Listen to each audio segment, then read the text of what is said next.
So how are you?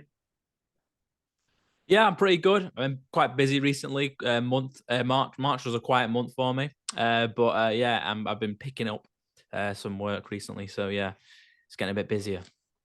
How you found that editing for like True Geordie and Logan Paul and people like that?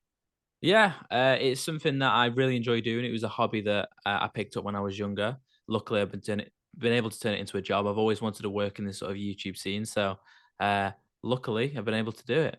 But I enjoy it. Was, It's something that I thoroughly enjoy doing. Yeah. was it something you always enjoyed doing as a kid too, I'm guessing? Yeah, it was sort of by accident. Like when I was younger, I kind of wanted to, make films and work in the film industry and direct and all the other things that I guess young filmmakers want to do. And then naturally, I went to college. I did a creative media course, and I had opportunities during that course to work on lots of different things, try out lots of different roles. And it wasn't until I went to uni that I realized I didn't really want to work in the film industry because you've got to basically decide on your niche straight away. And if you want to be a director, it's something that's not very creative. It's more sort of theatrical. You're working with actors and things like that. So there wasn't really a job in the film industry sort of spectrum that I really wanted to pursue for sometimes 10 to 15 years before you sort of garner any sort of success. I mean, some people can do it overnight. You get these young directors like Damien Chazelle, for instance, that win Oscars after making two films. But no, I kind of accidentally fell into the YouTube space through various things. So yeah, I'm lucky that I found it. Yeah, it's like YouTube now has turned into mini movies essentially with some YouTubers. Yeah, no, 100% exactly. And obviously, it was something that I followed when I was much younger. Like, obviously, I used to have a camera when I was a kid, so me and my sister would go and film things and whatnot, and we just post them on YouTube because obviously, like, that was our only outlet really. I gained like a small following when I was younger. I got like 300 or 400 subscribers, which at that point, I'm talking like YouTube in 2010. That was a decent following for back then. So I've always had my foot in and out, in and out, in and out. But it wasn't until I would say 2018 when I really decided to make it a make it a full time thing. Obviously, you've done edits for True Geordie's podcast. What would be your favorite podcast you've been a part of and edited? Oh wow, it actually doesn't exist anymore. But there's a good friend of mine called it got deleted, but there was a good friend of mine called Brody TV who people may not be aware of. I'm not sure if you've heard of him. He's a YouTuber from Canada, really good friend of mine, and I only actually knew of him through Brian.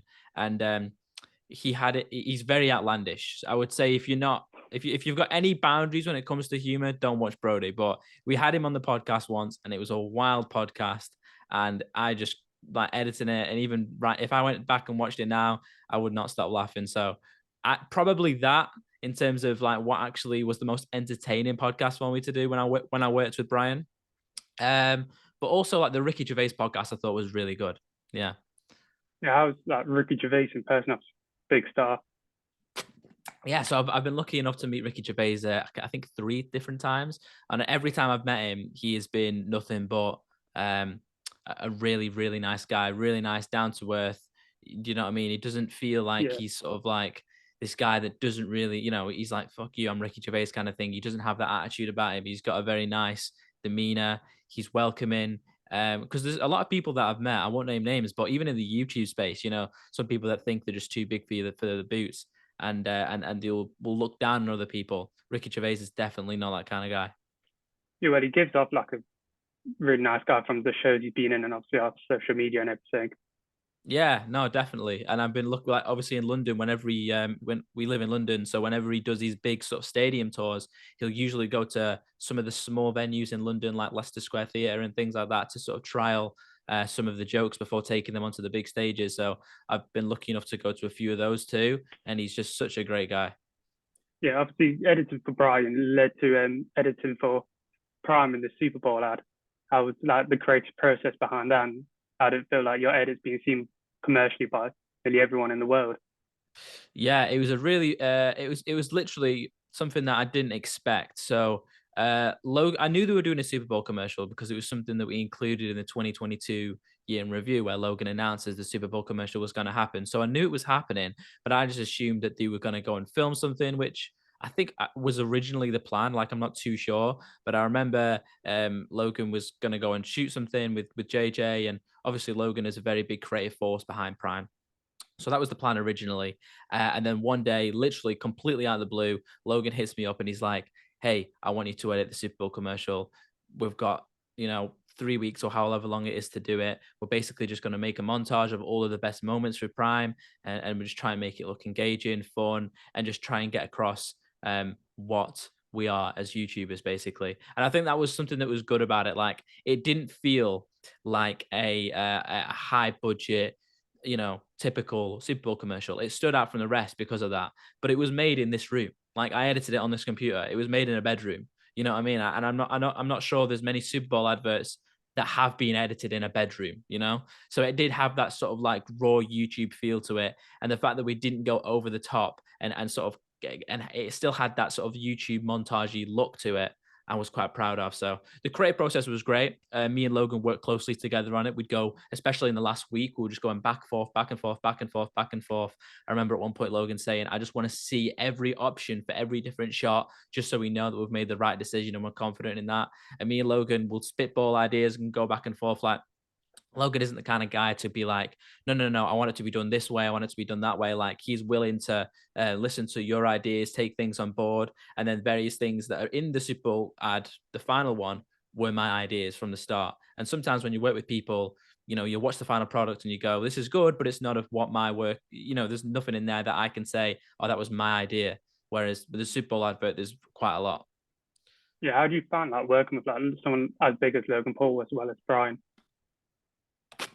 Yeah, it's weird because I was lucky enough to meet Logan a few times before I started working with him. So I guess it humanizes people in that sense beforehand. Yeah, Like with the YouTube space now, I very rarely get starstruck, if that makes sense. Like, I don't look up to people in the same way I used to when I was younger. Like, for instance, if I was to meet Shane Dawson or Fred at the age of 11, I think I wouldn't be able to, contain myself, and it would be difficult for me to, take them down from that pedestal of being this great person. But ultimately, all these guys, Logan, True Geordie, KSI, they're all humans. They're all just like me and you, and they're just good people. And I find it really easy to work with him. What is obviously that? Logan, payment flying. Oh, right. Obviously Logan's been making his mark in WWE recently. Have you found out that worked for him? Yeah, it's really exciting actually because I'm not really a WWE fan, and I never really have been. And to be honest, actually, as a big fight fan, I would sort of before Logan was in the WWE, I'd look down on it because I'd think it's all scripted. I don't really understand why people enjoy this because they pay all this money to go to these huge stadiums when the outcome is already set. Yeah, But Logan's right with what he says, that if you have someone like a character that you can invest in and you can be invested in someone's story, then that's your in to sort of like understand the world, understand who's the good guys, who's the bad guys, the heels, the baby faces, the names, the shticks, the themes, and the absurdity of it all is actually something that's. I think the UFC is the WWE is self-aware of the absurdity. They'll do crazy things and they'll push the mark, even though it may be a bit outlandish. That's what their branding is. And if you look historically, that's all that they've done, and they've been able to generate superstars as a result of that. Really going into the gimmicks, and subtlety isn't really a thing in the WWE, and that's why you get these crazy characters that come out of it, and that's why Logan is so perfect for it. So I wouldn't say that I'm a WWE fan in the sense of like I'll watch shows that Logan isn't on, but when Logan is fighting in the WWE or wrestling in the WWE, 100% I'll be watching it and I'll be really engaged at that time. but he brought up a whole new like audience to WWE, like case that they all have for boxing, so there's a younger audience for it. Hmm. Yeah, I'd say so, 100%. I mean, obviously, that's one of the things that they see in Logan. And Logan has said himself, my aim is to bring new eyes to the WWE and is to and bring people that aren't a fan of it, like he was, into it, you know? Yeah, And I think he's definitely doing that, bringing that YouTube audience in. obviously going on with YouTube celebrities.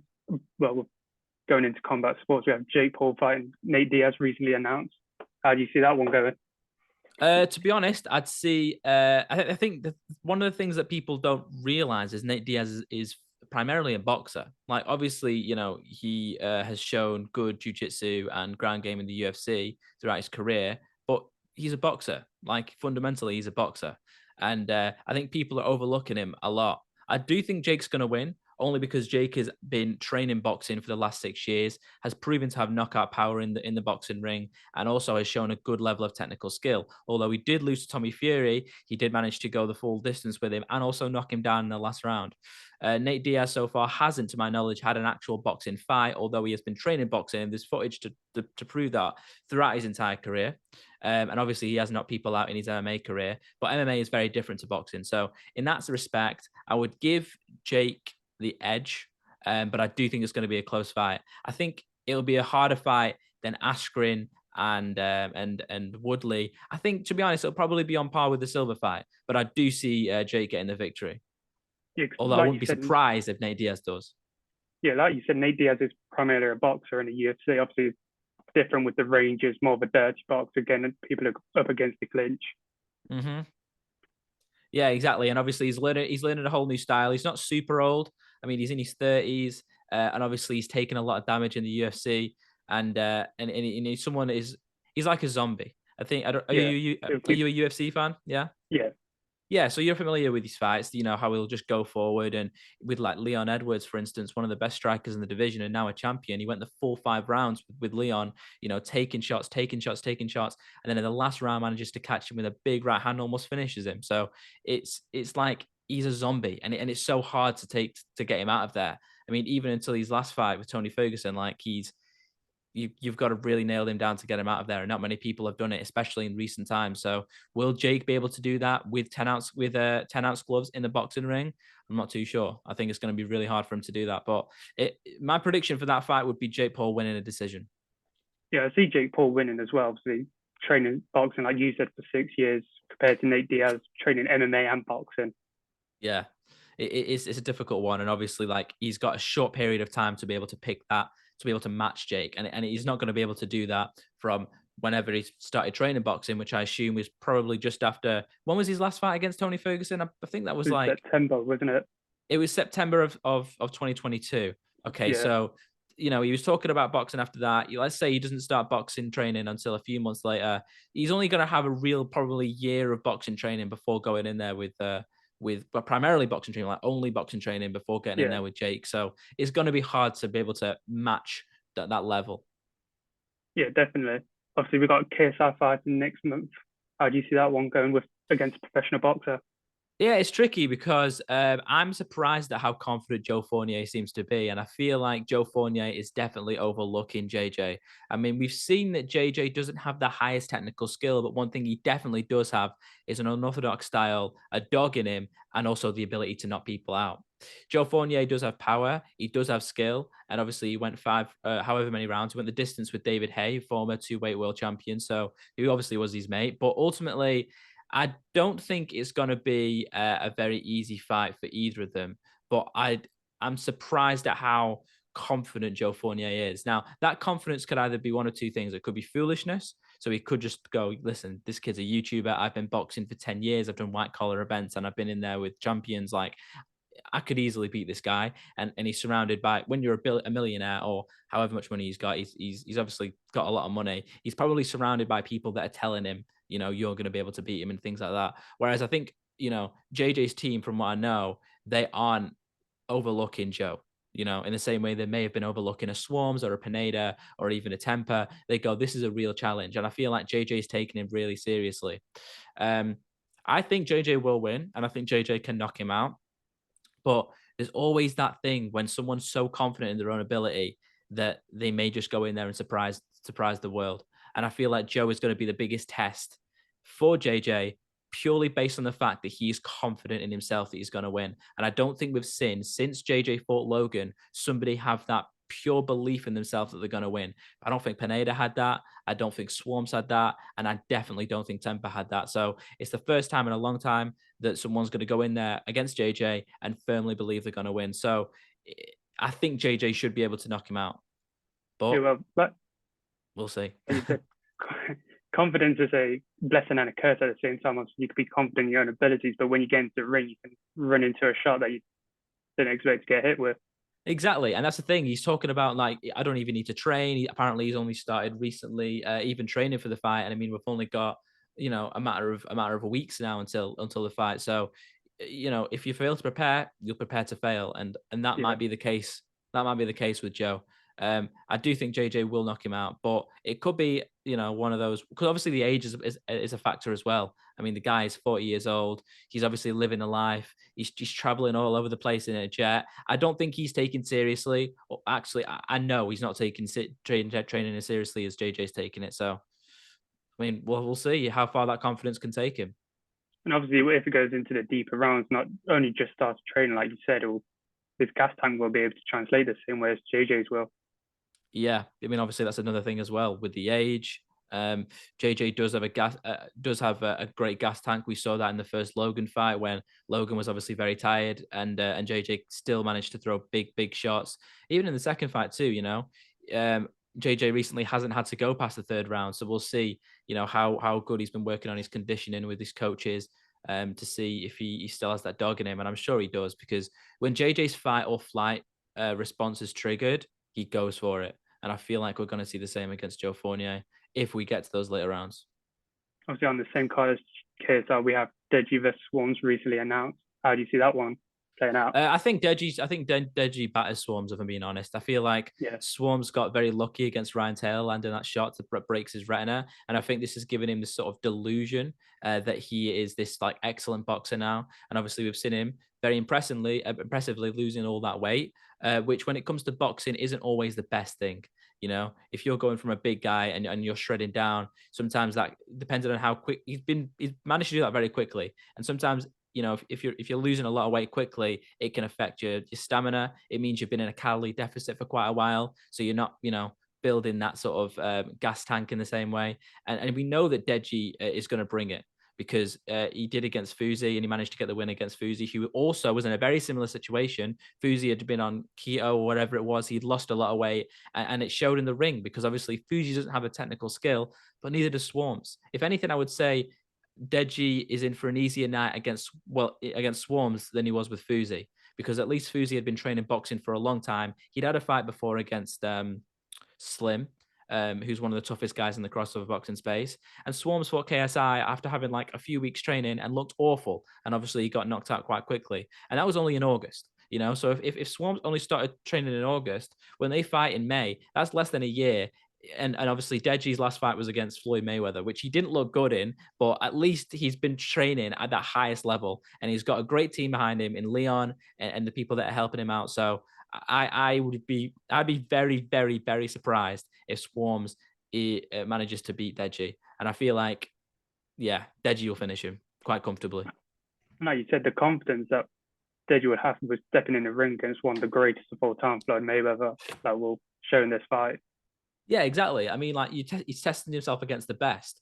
And although, Deji managed to give him a black eye. So, he's going to be able to land those shots on Swarms. And I feel like Swarms will lose his composure like he did against JJ the first time. He didn't have time to do that against Ryan Taylor in their fight, because that one shot did break his retina or whatever it did to him. But I feel like that was probably an injury that the straw brought the camel's back when Deji landed, when Swarms landed that shot. I don't think it was just Swarms's brute power that did that to Ryan Taylor. So he's not going to get as lucky with Deji, or at least there's a very, very low chance that he's going to be able to. And I feel like, yeah, I think Swarms does. I think Deji does it. Yeah, carry on with celebrity boxing. We've got Gibb versus Austin McBroom too, that recently got announced too.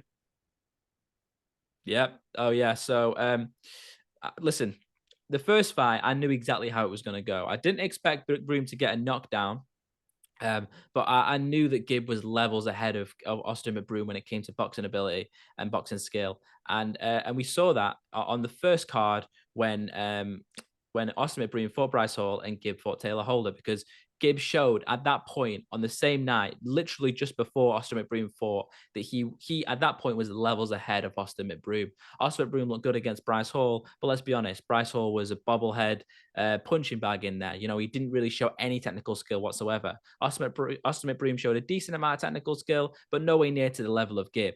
And I know for a fact that Gibb puts in the work behind the scenes. He's grinding hard and he's living and training the life of a boxer. He's completely quit doing YouTube, and he's basically literally just been focused doing boxing. Like his friend and I believe trained him at the time, Vidal said, like he lives the life of a boxer.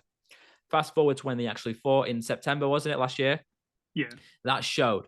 In the first round, obviously McBroom managed to land the shot. We know that Gibbs had problems in the past when it comes to balance, and the record show it was a knockdown.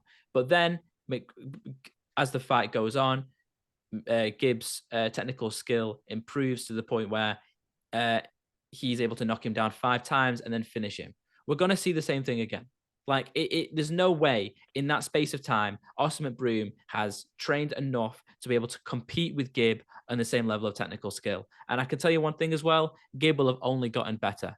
And he would have patched up whatever it was that resulted in him getting the knockdown in the first round. And I think if we're probably going to see Gibb finish it much sooner. And there seems to be this sort of disillusion in the crossover boxing space that McBroom has the technical ability to beat Gibb. There is no competition. There is no comparison. McBroom is down here and Gibb is one of the best. And I would be very surprised. To be honest, I don't know too much about the other guys on the card. I've seen bits and bobs, but I will be very surprised if Gibb doesn't win the whole thing. Yeah, well, Gibbs unfortunate that obviously he's on probably the same level as Logan, Jake, and KSI, but not be given the same opportunities that them three have. Well, yeah, I mean, obviously he has been given big paydays and opportunities to show himself, but the thing is, Gibb knows his worth, and obviously he was very lucky to get the big bag against Jake Paul when he fought him. Didn't go the way that he wanted, but he was able to redeem himself against Taylor Holder. Although he was robbed on the night, the result was overturned, and he managed to get the win, and then put on a masterclass against Austin McBroom. And I think it benefited Gibb in a sense because Austin McBroom saw what Jake did to Gibb, and it gave this sort of like illusion that Gibb isn't a great fighter. And he looked decent against Taylor Holder, but McBroom thought, listen, I've knocked somebody out in Bryce Hall. I can go in there and I can really put it on Gibb and I can take him out of there. And he realized, well, very quickly, that wasn't the case.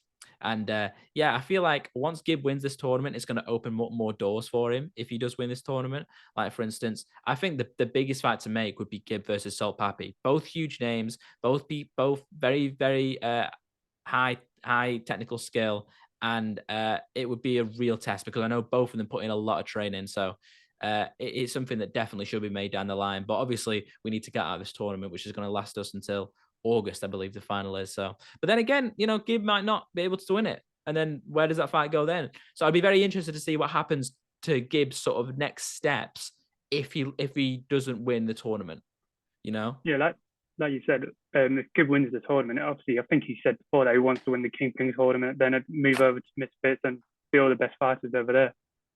Yeah, I mean, obviously, if he won the tournament, I'm sure that Mams would be willing to put up a lot of money to be able to bring him over because, the Kingpin tournament will work obviously this time, but is it something they're going to be putting on, regularly? Is it going to have the same buzz around it? We'll see because obviously we've not seen the first event yet, but I feel like the whole Kingpin tournament in a way, although I respect, I'm really excited for the events. I'm going to be going to the events, but I do see it as a bit of an Ultimate Fighter series for Misfits. Like, we're going to get out of the tournament a few great prospects. We're going to get the winner, who everyone for male and female, who every male and female on Misfits are going to want to fight to prove themselves against the winner of Kingpin. And we're also going to get some great contenders. The second place is also probably going to get a big contract for Misfits, whether that's Whindersson Nunes, whether that's one of these other guys that don't already fight on Misfits. So we'll see. And also, for instance, if King Kenny and if El Brook both win the tournament, then what that shows is Misfits already have the best, So it's very interesting. There's a lot of outcomes that can come from this. And that's why I think that the Kingpin tournament is genius. Obviously, carry on with combat sports. Recently, Israel Adesanya beat Alex Pereira last weekend. What was your thoughts on that performance? I was so excited for that to happen because I love Izzy. Izzy is another guy that I've met when I worked on the podcast, and he's such a down to earth guy. He's a great champion. Towards the end of his championship reign, before he lost the belt, he was getting a lot of people calling him a boring fighter because of like the Romero fights, the Whitaker 2 fight, obviously the Brunson, the Cannonier fight. But he does have this sort of like self-belief and personality that is unrivaled in the UFC. There's not that many people that really can can entertain as well as he can, and he showed it this weekend. People seem to forget, like when he fought Costa, it was a very similar thing where people were doubting him. Costa was undefeated at the time, and he had a lot of fans and a lot of supporters, and he was on Fight Island. He knocks out Costa in 2 rounds, and he's breakdancing, and everyone loved Izzy, but then everyone seems to forget about him. And I think that now we're reminded of how good Izzy is. Now, my prediction going into the second fight, obviously, it was 3-0. Was I thought Izzy was going to play it safe. He wasn't going to take the risks that he did in the first fight and try and get a decision. Now, that wasn't the case. He went in there and he knew exactly what he needed to do. And if you look at the knockout, it's pretty much identical to what was starting to happen at the end of the first round in the first fight. The way that he was back against the fence. He obviously brought Pereira in, landed that big right hand, and the way that Pereira moves is almost the exact same. So I feel like Izzy believed in himself that much, and he knew that he could get it, that he put in the work with his team, and obviously he managed to get the knockout. And I was so happy. I was so happy to see him get the belt. And it opens up a lot of exciting fights, I think, for not just Izzy, but also Pereira. I mean, Pereira is moving up to 205 now. There's a lot of people in 205 that I've seen that want to take him on. So I think it's just reminded people how good Izzy is. And yeah, I feel like maybe we'll see a new sort of Izzy that's not playing it safe with the checks and the leg kicks and things like that, and is someone that is willing to go in there and really put it on people. And potentially that could open the door for him, having some more money fights at 205 himself. Well, yeah, like you said, with Pereira moving up to 205, if he does go capture the belt there, we could see potential trilogy at 205, like heavyweight. See, that would be amazing. That would be really, really good. If Pereira goes and gets the 205 belt, we've seen Izzy go and try it before against Yan, not be able to do it. But obviously, Pereira at 205 wouldn't take the same approach as Yan did against Izzy at 205 and, wrestle him. It would be a striking match, and it'd be a striking match at 205. And we'll really see who has the power at 205, who's the better fighter at 205. And could you imagine that for Izzy's opportunity to get the belt again for Yeah, two but belts? Yeah. Pereira will be massive at 205. We see him cut weight to 185 and he already looks massive, but then not having to cut that much weight. I think he causes a lot of problems for a lot of people at middleweight, and we'll see how it goes. Yeah. Oh, sorry, Obviously, like you said, light heavy. Yeah, light heavy. Yeah. yeah. But there's some people, like you said, willing to fight him. Jamal Hill already tweeted out like he wants to fight against Alex Pereira. Yeah, it's interesting because obviously it's very rare for somebody that's not the champion in a division to go up to that division and immediately get a title shot, And obviously there's a lot of contenders in the middleweight division that probably deserve the title shot over him. But at the same time, the UFC, similarly to many other sports, it's a pay-per-view based system. They want to put on the fights that people want to see, and I feel like right now the hype is there for Pereira to fight Hill for the title potentially. So I guess we'll find out. I mean, I would love to see that. I'd be 100% behind that. You got fast tracked to obviously a touch at middleweight because of the previous rivalry, like you mentioned, with Israel Adesanya. Yeah, but he also had some fantastic knockouts. I mean, obviously, his UFC debut was a great knockout. I believe it was a flying knee knockout. And then obviously he had that great knockout over Sean Strickland. Yeah. Obviously, naturally, when you've got when the guy who's coming up and he's had 3 fights and he's beaten all of them, he's knocked out 2 of them, and he is already 3-0 against was it at that point? It was 2-0 against the champion. Then they have to make it. But so I think it was. I mean, it proved that that the fast track was worth it because ultimately he did manage to do it the first time. So maybe the UFC will invest in him again and fast track him to a 205 title shot. But we'll see. I mean, I'm not against it. I'm completely for that. Yeah, but you got to think he would fight some contenders first before he gets that title shot against Jamal Hill. Potentially, but I mean, if Jamal Hill, if the champion's calling out, if champion's calling the shots, then that might change the mind of the UFC. Because there's some contenders at 205, but at the same time, I don't know if there's anyone that's really making their mark there anymore, with the exception of Yuri Prohaska. So, I mean, I would love to see Pereira fight Yuri Prohaska. That would be an amazing fight. Could easily do that for like an interim belt, and then when it goes on to Jamal Hill. Yeah, potentially.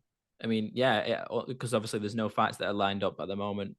Although it's a difficult one, obviously, because Yuri just lost the belt, didn't he? Because he was ill, so he couldn't fight. So I think it would technically make sense for Hill, but for Hill to fight Yuri, and then the winner of that fight would fight Pereira. But Because I feel like it was Yuri was a bit unfairly done to. Obviously, Yeah, he was ill, he couldn't get the belt, but I think Yuri is a tough fight at 205 for anyone. So either way, I'd be happy. Yeah, we saw how he was able to push Glover last June, I over couldn't five believe rounds. it. That was Yeah, my favorite fight of 2022. It was unbelievable. Like Glover was 30 seconds away from winning a title and then from retaining the title, and then Yuri just chokes him out, and it was like, oh my god, wow. yeah. Well, if Glover didn't jump for that neck, he would have retained it. I know. It was literally 30 seconds away. I couldn't believe it. I thought Yuri was going to starch him. I kind of thought, obviously Glover, we know is a dog. Even with Hill, he took him the distance. He's such a tough guy, especially for his age. But yeah, he was seconds away and he just lost it. Obviously, we have our own champion now, Leon Edwards. How do you see Edwards Usman? Oh yeah, so I was lucky enough to be there live for that, thanks to Prime who sorted us seats, and it was amazing. Honestly, I was sort of on the fence. Obviously, the first fight, as you know, 5 rounds. Usman's dominating the majority of the fight. The first round, Leon had a great moment where he dropped him and managed to get his back. But generally, the fight was going the way that Usman wanted it to go, and we all thought. I mean, I literally was sat there for the first fight. I was sat in this room on this chair, and I typed out like a tweet that I was ready to send after the fight had finished about Leon lacking championship quality and blah blah blah blah blah. And I was disappointed because that week I really believed that he was going to be able to do it. I even went on the Pain Game podcast with True Geordie, and Brian was like, "Do you think he even has a chance?" And I was like, "Yeah, I think he has a decent chance actually. I think he's the biggest test for Usman right now in the division. Now that he's gone past Colby twice and he's starting to lap the division." Um, and then that head kick lands, and I was going crazy. I remember the sun was up. I was going mental. I woke up my girlfriend in the other room, and so yeah. So then fast forward to last March when they fought again. I just feel like Usman he was a little bit gun shy. He didn't look like the Usman we've seen in the past, and I feel like I can't remember who said it, but they're right. Like when a fighter gets the belt, they just naturally become like a few levels better because they have that belief in themselves. And I think Leon went in there, knew he was the champion, knew it wasn't a fluke, and wanted to just prove why he's better than Usman. And obviously, it was a close fight. I personally had it as a draw live, Yeah, but I so was obviously so happy to see Leon get the win. And I feel like one thing that disappointed me a little bit about Leon now is there's a lot of talk about him. Well, he's saying that he would rather wait until October, bypass July, and then fight someone else in October. I think he should fight Colby. I think that should be the next fight. well, That's all I'm obviously, saying. at this point, Hoy did get done against Gilbert with the storyline already being there, would have served a massive pay per view in England. It is, but the unfortunate thing about Jorge Masvidal is he was very lucky a few times, and it propelled him into this sort of realm that he didn't really belong. He knocked out Darren Till, and I've always felt Darren Till was a little bit overrated, anyways. But then he goes on and gets the knee of a million lifetimes in Ben Askren, and then he started getting obviously had the BMF fight, which was a massive pay per view, and then he goes and starts getting title shots, and it's like, no, this guy, he's a good fighter, but he's too old and he's just not at that elite level. And I had pretty much no hope that he was going to beat Burns. I thought he had a decent chance because he does have power and he can knock anybody out. But I just felt like Burns was going to win that fight 9 times out of 10. And you're right. Obviously, the storyline was set between him and Leon, the 3 piece of the soda. But even if that fight did happen, there's not much chance for Leon for Masvidal.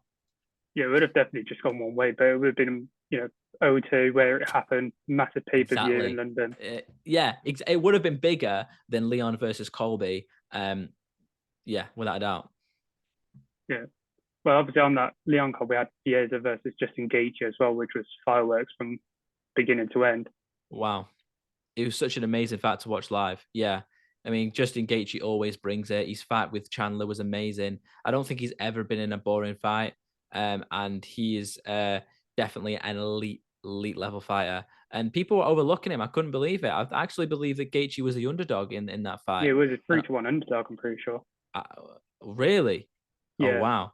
Well, Fasiev is a good fighter, and he's a very good fighter. But I feel like he's had a few flashy wins where people just sort of forget how good Gaethje is, and I feel like sometimes recency bias can play a factor in that as well. Obviously, the last time we saw Gaethje out, he got submitted immediately by Charles Oliveira. So people kind of thought, Gaethje, is he really that good? When he gets to these big moments, he just sort of like folds. But no, Gaethje is a gatekeeper in that division. Like, if you want to go and start fighting for the title against Islam, you need to beat Justin Gaethje, because if you can't beat Gaethje, then you're not going to get a title shot. But So, I'm sorry. I was going to say, Justin and Dustin are pretty much in the same position where they beat everyone else in the division, but then just that number one, that title shot, they just crumble out. Exactly. And I feel like there's probably one more shot. Probably one more shot that he's got in him, Justin. And I would love to see Justin Gaethje versus Islam Makhachev at some point. Yeah, I think that would be really good. Hopefully they'll match both of them up, Justin and Dustin, for a number one contender. Oh yeah, without a doubt, I think that would be really, really good. Am I right? Justin Poirier hasn't got a fight lined up, has he? No, his last fight was Michael Chandler at MSG, Of and he hasn't had course. one rumored or I mean, anything. Obviously we saw what happened the first time those guys fought. I mean, it was pretty much domination from Poirier's side, but I feel like both of them have leveled up so much since then. They've had so much experience. Obviously, both of them have fought Oliveira for the title. Both of them lost in the exact same way, pretty much. So it would be interesting to see them go at it now. I feel like it could be one of those where it could go the other way. So we'll see. Yeah. Well, we see Justin added the calf kicks from that first Dustin fight into his own weapon. That's the thing, he's developing. You know what I mean? He's still a young guy. He's a guy that works with one of the best striking coaches in the UFC, in MMA, even in Trevor Whitman. So he is he's definitely not an easy fight for anyone. And I think it would be great to see him fight Poirier again. Obviously, he was at UFC 286. How was the atmosphere inside the arena? Obviously, it was a brilliant telly. Yeah, it was incredible. I feel like in terms of atmosphere in the last 3 UFC events, it's definitely up there. I would say the best atmosphere was probably so the last UFC events that I went to. So I went to the last 2 London events last year, and then I went to UFC 286. I would say it was almost as good as the first one. So the atmosphere in when Paddy and Molly fought on the Volkov versus Aspinall, that was the best experience, the atmosphere I've ever experienced at a UFC event. It was the first one after COVID where everyone was back in the UK, and it was like top level. It was almost as good as that in terms of atmosphere of the crowd.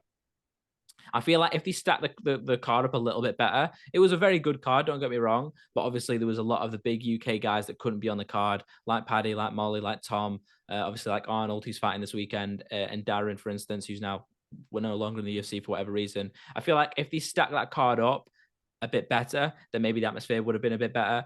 But yeah, it was very, very, very good. I mean, there's nothing that compares to going to a UFC event live than watching it on the telly. Like, it's great watching it on the TV, but being there live with the fans, being able to watch these knockouts happen literally right in front of you, it's a different level of an experience. And I'm hoping to go to Vancouver for the UFC 288. Is it Pena versus Nunes? Nunes. Yeah, I need to go to Canada anyway, so I'm going to try and like match up the time that I go with going to the event, just because I love the going to the events that much. Yeah, but Canada's always, as well as the UK, is always such a good crowd on telly. And they've not had a fight there for a long, long time, you know? Yeah. Yeah, so it's going to be exciting, I'm sure. Obviously, as you previously said, Arnold Allen's fighting Max Holloway this weekend. How do you see that one going? Yeah, it's interesting because obviously people are thinking that Arnold's a little bit out of his depth because we haven't really seen him against those top guys. Naturally, obviously, he just beat Calvin Kattar last time. Although it was an injury, wasn't it? There was something that happened to Calvin Kattar. It was a second round. It was an injury. So, but then again, we've seen what he's done against the likes of against Dan Hooker. I saw that one live too. Like, he absolutely obliterated him, and he's someone that gets overlooked a lot, because he isn't this guy like a Volk where he's just going to be like, big in his mouth out, you know what I mean? Like shouting down Mark, saying all this stuff. Like, he's just a reasonable, nice guy. And obviously that's why people forget about him a lot. Technically, it's going to be a very tough fight for him. We know that Max Holloway is an amazing striker. You know, he has the record for the most significant strikes in the UFC for a reason, and he's gone to wars with everybody that he's fought. You know what I mean? It's been a long time since Max Holloway has looked bad in a fight. Even that fight with Volk, you know, the third one, he still had his moments and he still looked really good against the best in the division. So it's a really big test for Arnold. But I think he does it. I think Arnold actually manages to pull it off because we haven't really seen his roof yet, you know? And I feel like maybe Max is overlooking him a little bit. I mean, we don't know. Obviously, Max is such a great fighter in himself. He's elite. And I know that he's got very rare, he doesn't have many flaws in his game. But I'm hoping that Arnold gets it done. If Arnold is able to clip him with one of those hooks how he was able to clip Hooker with and throw against Calvin Kayser, we've seen Max Holloway's chin get tested, but not someone with the power of Arnold Allen. Yeah, exactly. I mean, that's the thing. Like, does he have the same level of accuracy and power that the Volk does? And Volk managed to catch Max many times across their 3 fights. So I guess we'll find out. I mean, that's the thing. The good thing that that Arnold has in his corner is his speed. He's just so quick. His footwork is so great, and he's like the way that he throws the shots, his angles, as you mentioned, his hooks. Like, he's going to be a very big test for Holloway. And I feel like he has to go in there and make a statement. And luckily, this time Arnold has 5 rounds to do it. You know, because if it was a 3-round fight, I can imagine the judges giving it to Holloway. But the fact it's a 5-round fight, it gives Arnold the time to be able to grow into the fight, and we'll see. But then again, experience plays a factor into it as well because Holloway has fought 5-round fights many times. You know what I mean? He's been a champion. He's fought at the top level. So I guess we'll find out. Yeah, obviously Max been out and said like he's still one of the best in the world despite losing to Volkanovski 3 times. Mm-hmm. And Yeah, without a doubt, he is. He is. I mean, Max Holloway is like you can't, you know, not give him his credit. Like, he is literally one of the best in the whole sport. Yeah, obviously you don't work with Prime. I'm guessing you've got Prime in your apartment. Yes, I do. Which one would you say your favorite flavor is? It's difficult. I would say probably Ice Pop. The way that I would rank them off the top of my head would probably be, and I've only just recently, like yesterday, tried Strawberry Watermelon, which is the pink prime, which is exclusive to the USA. But if I was to rank them, I would go Ice Pop number 1. I feel like it's really nice.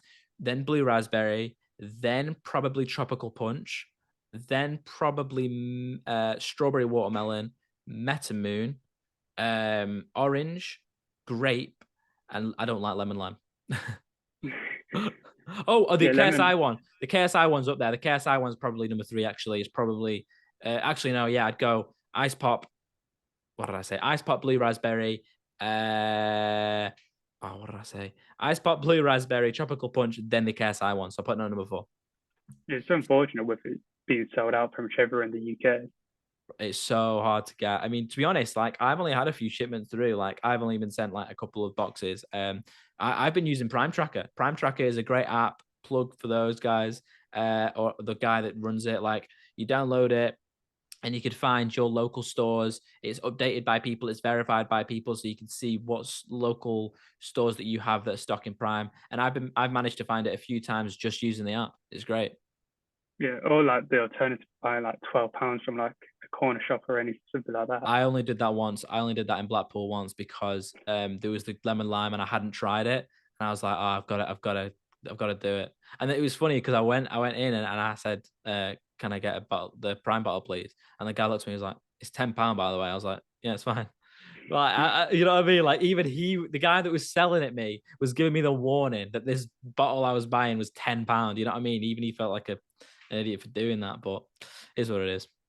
The only one I've been looking to try is the orange one when I went to the US. Orange is really nice. When I remember the first shipment that we got was Metamoon Purple, Orange, and Ice Pop. And at the time, I remember thinking that the Orange was the best. But then, to be honest, it's actually been quite a while since I last had Orange. It's nice. It is really nice. Yeah, I had the choice to get Ice Pop, like you said, it's your favorite, but I thought Orange is the safest one. You can't go wrong with it. Yeah. I mean, to be honest, it's there's not a bad Prime flavor, and Orange isn't strong. It's quite basic as a flavor, but it's still really good. Yeah, but thank you for your time. I don't have any more questions. Absolutely. Yeah, no worries. Thank you very much. Thank you.